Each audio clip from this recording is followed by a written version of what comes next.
So now I would like to call our next speaker, Dr. Devika.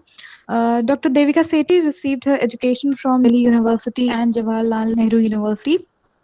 She received a PhD in Modern Indian History in 2013 and teaches at the Indian Institute of Technology, Mandi, in Himachal Pradesh. She is the author of the book War Over Words, Censorship in India, 1930 to 1960, published by Cambridge University Press in 2019. Today she'll be presenting on the topic to ban, not to ban, or to unban, the ban formula. So Dr. Devika Sethi, over to you, ma'am. Thank you very much. Can you hear me? Can you see me? Can you see the slides? Is all that Yes, working okay? perfectly, Devika. We can hear you Great. and we can see the slides. You can make it a little bigger, but it's Okay, fine sure. if this size, I mean, if you have something else on your side, this would work actually. If you can actually do it in there is another mode in which you can show, there's a reading mode, which will just make this a little bigger and then you can keep moving. But Actually, you know what's happening is my paper is also on my I desktop know, screen. but still you So can that's do the it. only. There is okay, just go ahead. Shall I just? Do it. It's not. See, I can change it a little bit. I just No, want all of you to be able to see the absolutely slides. fine. Just go ahead, Divya. That's fine. Okay, fine, fine. Thank you very much, Professor Ravikant, Professor Pathak, Ashutosh, for inviting me, and even more so for putting me in a panel where Dr. Charu Gupta is the discussant. Dr. Gupta actually examined my MPhil dissertation in JNU in 2007, and she's been really a role model for me for what an academic should be, what a historian should be, combining a lot of novel empirical data which people have not looked at, and then utilizing the most avant-garde theory to make sense of that data. So that's really been an inspiration, and I'm really privileged to be here in a panel with, of course, Pragya and Manisha, but also in a panel where we'll all benefit from Dr. Charu Gupta's comments. It's in some senses very difficult to follow. It's been a long day. I hope I won't test your patience. It's been a very stimulating day as well. It's somehow very difficult to present after so many wonderful speakers who have flagged so many issues. But in some senses, it makes my job easy because a lot of the fundamentals have already been flagged. A lot of the fundamental questions and themes have already been flagged today.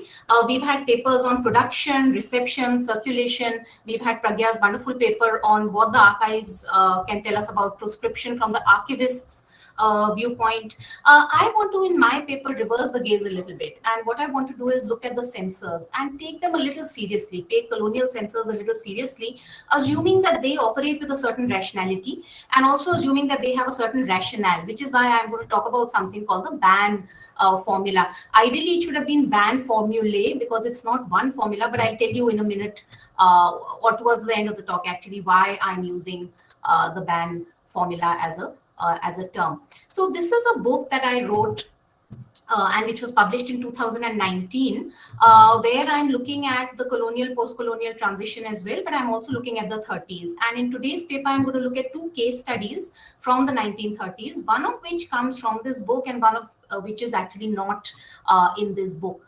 And the question I want to ask in my paper today is, does the danger of certain ideas dissipate with time? Because unbanning has received much less attention from historians than have banning and censorship. So today I explore the motivations and the mechanisms between the banning and then the subsequent unbanning of two texts. The first one, again, harking back to what was being discussed about orality, performativity, written text, and so on, is actually the Independence or the Congress Pledge, also known as the Declaration of Independence, which was popularized by the Indian National Congress in 1930. This, of course, follows from the Purna Swaraj Declaration of December 1929. Now, this pledge is not banned in 1930. Gerald Barrier tells us he's really a very important figure in the history of censorship studies in India, but he tells us that it's not banned in 1930 because at that time, the colonial state is engaged in conciliation of nationalists in India, so they don't want to ban it. But then it is banned in 1937, which you will recall is an election year. The provincial elections are going to take place that year, and it's unbanned in 1938. So that's my first case study. And then I also look at the Second World War, because in the Second World War, there is this informal attempt to ban that pledge without actually formally issuing a notification. The second text my talk explores today is a book, and this is a book by Subhash Chandra Bose. It's called The Indian Struggle, 1920 to 34. And this is a book that's actually unbanned in 1939, which is very strange when you think of it, because this is when the Second World War starts. And how does that come about? So my intention today in my talk, I think I have about 25 minutes or so, is to present you these two histories with a view to deriving insights which are relevant to our own time. And again, harking back to something which Dr. Aparna Vaidik said in her talk, what I find when I look at the documents from the official documents from the 1920s and 30s is that there is a lot of ambiguity. There's a lot of disagreement among officials at the same level, at different levels, the central level and the provincial level, when it comes to whether something should be banned or unbanned. So that's what I'm hoping to show. So these are the two case studies, and these are the, I hope my slides are moving. Are you on slide 3 with me now? Yes, Devika. Okay, great. Thank you. So these are the two case studies I'm going to take up, and I've just highlighted some of the years that I'm going to flag when I discuss these two case studies. Now, the first case study is the Purna Swaraj, not the resolution, but the pledge that derives from the resolution that follows the text quite closely, also known as the Congress Pledge or the Independence Pledge. This is the Purna Swaraj resolution, Lahore, 1929, December 1929, and I've just used a very small extract just to give you a flavor. And when you look at the British files, the colonial files on why they wanted to ban the pledge that comes out from this resolution, they actually mention that these are the lines, this mention of ruining India economically, politically, culturally, spiritually. This is something that colonial censors actually find very offensive. So I'm going to slide number 6 now. And again, this is a very brief extract from that pledge. If you want to read the whole pledge in an easily accessible way, it's there in the Bipin Chandra famous volume on India before independence. So that's somewhere where you can read the pledge, but this is actually something. Now, the other thing about the pledge is connecting my interest in this theme of unbanning or decensorship with also the theme of the conference is that this pledge is translated into local languages and it's actually recited and spoken in public meetings. So in that sense, it's a text which is then performed. It enters, as Professor Ravikant was telling us, it enters this culture of orality and it circulates in multiple languages in India. But what happens in 1937? I've already told you that in 1930, this pledge is ignored. It's not considered worthy of being banned because the colonial state doesn't want to provoke a conflict. This is just before the Gandhi-Irwin Pact. So the idea is that you want to talk to the Congress rather than provoking them or, by banning the pledge. And every year on 26 January every year, this pledge would be recited in public maidans all over the country, translated into local languages. But something very interesting starts happening in 1937, where the government of India sends a note to all provincial governments saying that these words are seditious. It's a long pledge. I've just given you some words from it. And then they say that since the elections are forthcoming and this kind of recitation of the pledge is actually a challenge to government in an election year, the pledge should be banned.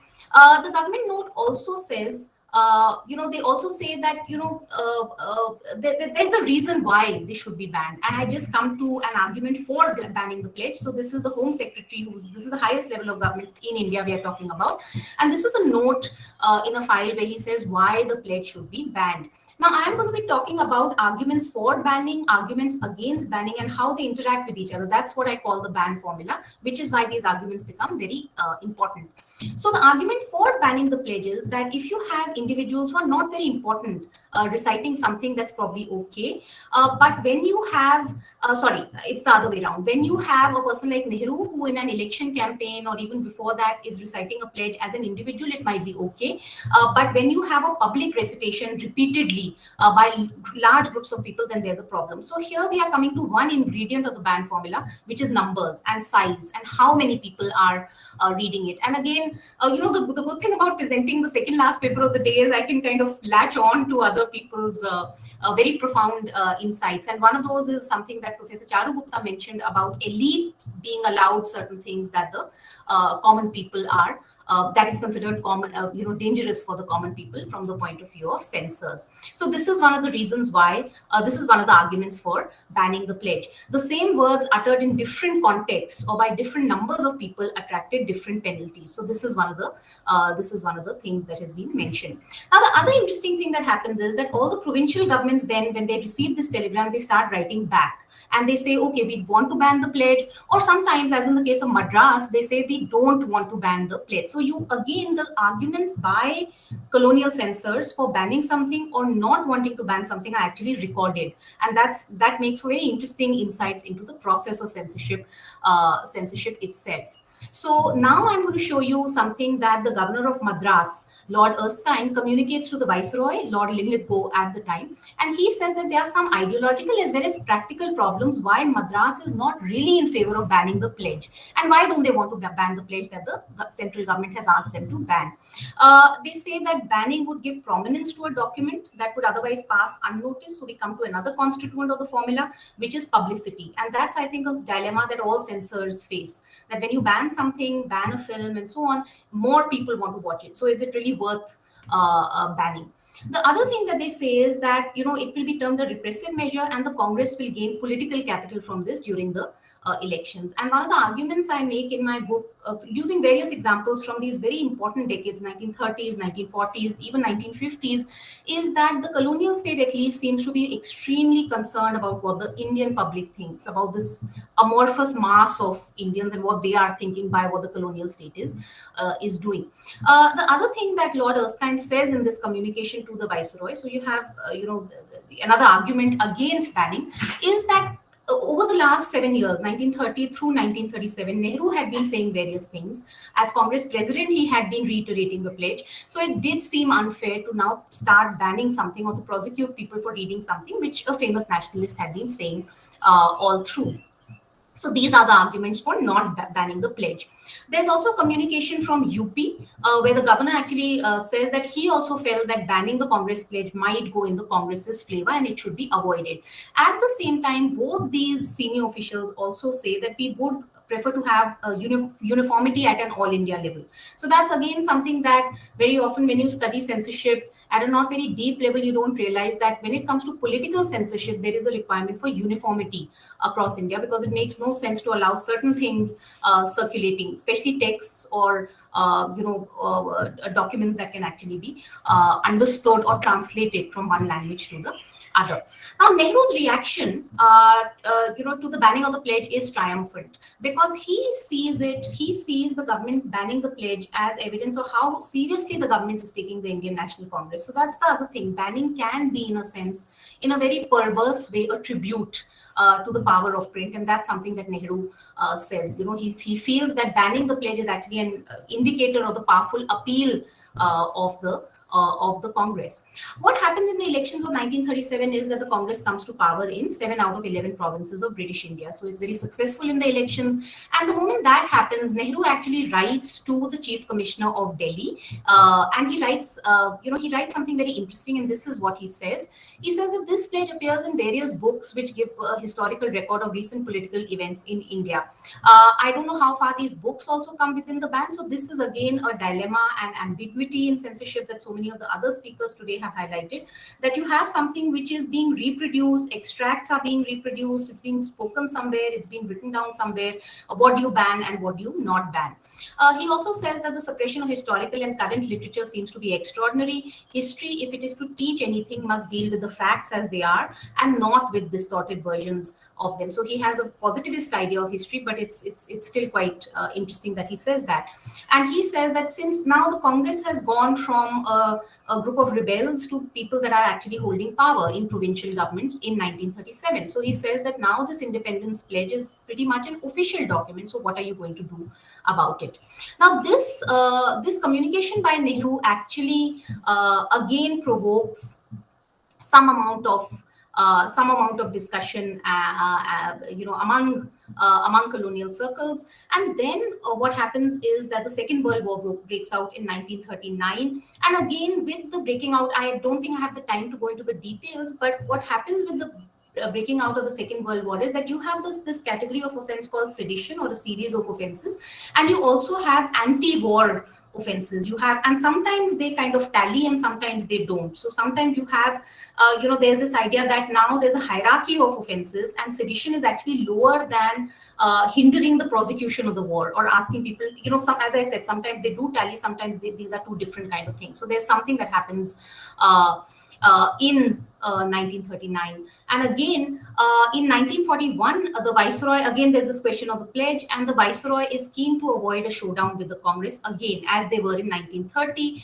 So they issue instructions to provincial governments saying that the pledge's publication had been allowed for a number of reasons. One, it had been published before. So we come to another ingredient of the ban formula.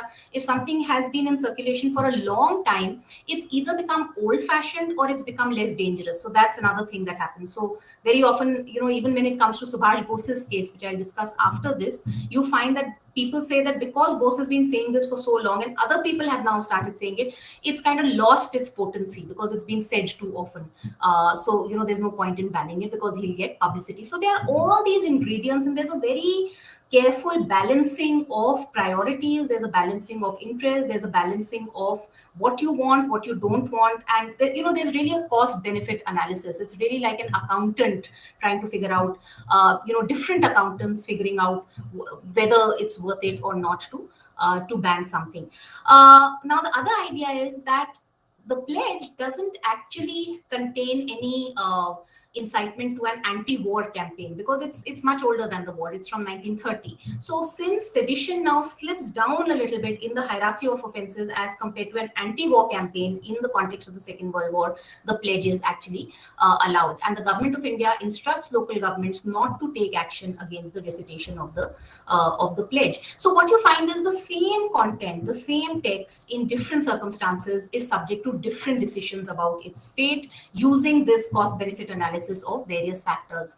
The story doesn't even end here. The story actually goes on in 1943. Now you have different versions of the pledge coming in. And one of the things that you see is that the pledge is actually, I think one of the speakers spoke about this, Professor Shahid Amin spoke about how titles of poetry volumes would become more and more provocative as time went by. And similarly, you see, if you read the text of this 1943 pledge, it is becoming more radical in a sense. It is, it is bribe and murder. These are not terms that were mentioned in the 1930 pledge. So this is again a revised pledge, which is, sorry, I'm sorry, I just moved the cursor in the wrong, sorry, I'm just going to go back. So I'm hoping you can see slide number 10 again. Sorry about that. Now, what we've seen is that the pledge is banned by the government of India in 1937. It's banned under the Indian Press Act of 1931, about which I write in my book. In 1943, the idea is that the government, again, they discuss whether this version, which is much more radical, should be banned or not. And then the idea is that it's undesirable to give it publicity, because the moment you ban it, just like Aparna told us, if you put somebody on trial, it's reported in the newspapers and that gets a different kind of publicity. So the idea is that let's not ban it. There are also slightly different versions, so you're not very sure what you're going to ban. So again, taking censors seriously and taking their rationality seriously, I think is very is a useful exercise to do. And the Madras government does something. It writes to all the editors. It doesn't ban the pledge, but it writes to editors saying that this pledge declares open rebellion.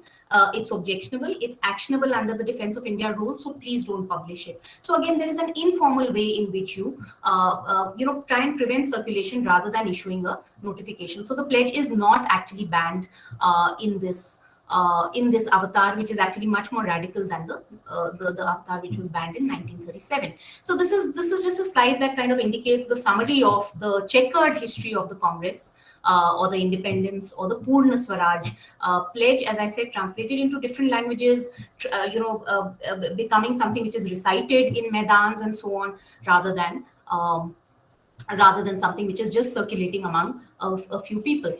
The history of the pledge reveals the tension between the urge to ban and the sure knowledge that a ban would bring the Congress more popularity. Although there were several versions of the pledge, there were also several regional versions of the pledge. The sentiments expressed in all were anti-colonial. Yet it was the context and not the content of the pledge that determined the chances of it being banned in any given year. With this, I hope I have time. I am very quickly, this is a shorter case study. I'm going to come to Devika, you this. have about 7 minutes, huh? Sure, Okay, sure. That's 5-7 minutes. Okay. okay. That's great because I don't need to present all the slides. Thank you for flagging the time. So I think I've kind of given you the pattern of what I wanted to show by the banning and the unbanning and the informal banning of the Congress pledge. But here I want to go to another case study, where the unbanning is actually done by notification. So it's a much clearer unbanning which is done. Now, Subhash Bose publishes this abroad. This book is published in London. So it's the Sea Customs Act, which deals with the imported literature, which is coming into play here. Why is it that the British wanted to ban the book? You have several reviews. So here I've just included a screenshot. You don't have to read it unless you want to. I don't think there's enough time for me to leave that slide on for too long. But here's just one, just to show you how colonial censors, when it came to books by elite nationalists and so on, would actually read these books, and especially books that were written in English, would actually read these books across different levels in the government hierarchy, and only then they would come to a decision about whether to ban something or not. And those files, those files where all this deliberation is going on, are very useful for the historian. Now, what are the reasons for wanting to ban this particular book? The idea is that this particular book accuses the British of driving a wedge between Hindus and Muslims. It argues that left-wing methods are more successful than right-wing methods. And it also says that so-called terrorists are martyrs, and all acts of terrorism are acts of retaliation. This is an argument that you find in a lot of proscribed literature. So in a sense, the government of India thinks that this work actually justifies terrorism and it needs to be banned. And in 1935, the Secretary of State in India agrees, and the entry of the book is banned. What starts happening after this is that you start having questions in the British Parliament as well as the Indian Legislative Assembly about why the book is banned. And the answer that is given is always the same, which is that this book is encouraging terrorism. So it's banned in 1935. Now, 3 years pass, it's 1938, and if you've been, you already know this, that you have the Congress governments in power, including in UP, where Gobind Ballabh Pant is the so-called prime minister of the provincial government. And they say that now we have Indian publishers who want to reprint the book. So, the Sea Customs Act pertains to the import of the book. We are not talking about the import of the book. We just want to reprint it. And the UP government now engages in a clash with the government of India, with the central government of India, asking if the ban can be lifted, because Bose is the president of the Indian National Congress. So it's very embarrassing for a book by the president of the Indian National Congress. This is their word, embarrassing and distasteful, that the president of the Indian National Congress has a book that cannot be published in his own country. They also tell the government of India that the responsibility for law and order rests with the provincial government. They also it's very interesting, the government of UP under Pant also kind of threatens the central government by saying that, technically speaking, nobody really needs permission, because we are not importing copies, we are just reprinting copies. And because you have the Indian Press Act of 31, you have the Sea Customs Act, you have Postal Act and so on, there's a lot of inconsistency. Again, I refer to what Professor Charu Gupta was saying about, censorship being extremely unsuccessful, or extremely, not for want of it wanting to be unsuccessful, not because it wants to be unsuccessful, but it's very difficult to actually have action which is concerted action. Now, the next thing that happens is that in 1938, as a result of this request from the UP government, there is again a discussion. Should this book be unbanned now? Because this request is coming from a provincial government. And again, I have just highlighted, so this is probably the finance secretary. I could not read the signature, but he gives the Sea Customs comes under the finance secretary. So that's one reason why he may be commenting. And again, situation has changed. And in 1938, the feeling among official circles, or some official circles, is that since a lot of what Bose says is now almost old-fashioned, because too many people have been saying it. So in a sense, you're acknowledging the failure of censorship.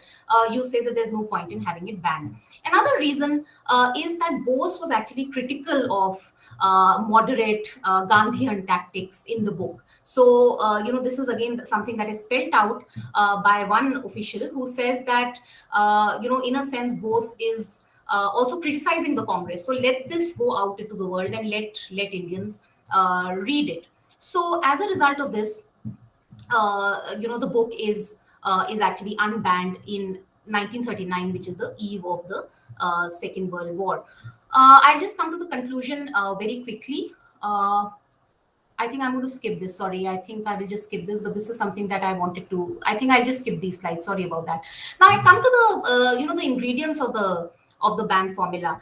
And again, I put the test tubes here just to give a sense of how there is this idea of what factors combine with what factors in order for you to reach a decision about whether to ban a book or not. And I think this is something that even today we live in an era of mob censorship, of censorship debates around films and texts and books and so on. And I think it's really important to see that these are really the factors that very often when it comes to state policy determine whether a book or a film is going to be banned or not. So as I keep arguing in my book, and I've also tried to argue in my paper, it's not really the content, because the content doesn't change in 1935, 1938. It's actually the context, the political context which changes, and when is the timing is important. As I've also tried to show, there's a hierarchy of offenses. Sedition and anti-war, they don't kind of tally always. And when that doesn't happen in a wartime context, you might be more relaxed towards seditious publications. Originality, if something has been repeated too often, you can't really be bothered, because it's all over the place anyway. Again, elite, mass, numbers, influence, how many people are likely to read it? Is it just one politician who's making a speech at an election, or is it being recited every year after year? Or what is the location of people who are reading it? So I've also worked on books by non-Indian authors. There's a whole section in my book on some of those books, not just Catherine Mayo, but several others as well. And then again, the idea is this going to circulate in the United States? Because Britain wants to kind of have United States on its back when it comes to dealing with Indian anti-colonial movement. So you don't want American opinion to be biased. So that's something which is important. Are there violent protests? In my book, I look at biographies of the Prophet Muhammad written in English by non-Indians. And typically the threat of a violent protest and the breakout of a violent protest would immediately lead to a ban. Publicity, as I've tried to show in both these cases, is an important constituent of the ban formula. And of course, there's uniformity. Is it an all India thing? Is it something very localized? Is it circulating all over the place, and so on? So these are some of the ingredients. And as I said, it should really be formulae, but these are the kind of chemicals, if you will, which go into the making of decisions about banning or unbanning. And I've taken these two case studies, but actually I found this even for other other cases. These seem to be very important. So again, what determined or determines a ban is the content or the context, and the insight from unbanning that we get from these two case studies and also several others that I haven't had the time to show today.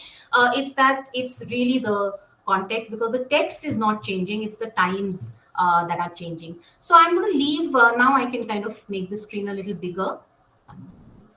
I'm sorry if I've taken a little more time than I intended to take. It's also been a slightly breathless presentation, but thank you very much for your patience at the end of a very long and very stimulating day. Thanks so much, Devika, for doing that so cogently and so clearly, and the points came out so well. And I think it's very, very important to place this, the mundanity of banning. It is not what we read so much into it, though. I have a couple of questions, and I'm sure we can take it up after the three presentations.